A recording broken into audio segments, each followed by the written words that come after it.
CCN news एक पाऊल महाराष्ट्रासाठी।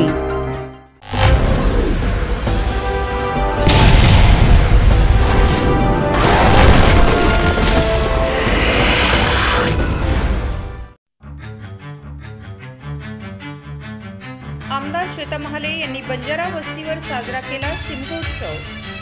संपूर्ण भारतात होळीनिमित्त धुळवडीची धूम सुरू आहे। हा रंगोत्सव सगळीकडे मोठ्या उत्साहात साजरा होत असला तरी बंजारा समाजात हा उत्सव मोठ्या थाटामाटात साजरा होत असतो।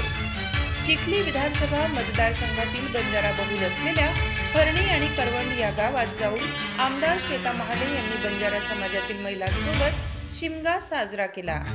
यावेळी त्यांनी बंजारा समाजातील महिलांचा पारंपरिक पेहराव करून त्यांच्यासोबत नृत्याचा ठेका धरला होता। तसेच रंगात रंगून डफडे सुद्धा वाजवून शिमग्याचा आनंद लुटला। मौजे हरणी व करवंड येथे बंजारी बांधवांसोबत होळी साजरी केली।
तसेच आपल्या भागातील महत्त्वाच्या बातम्या पाहण्यासाठी CCN न्यूज डेस्क चॅनलला सबस्क्राइब करा आणि बेल आयकॉन प्रेस करा।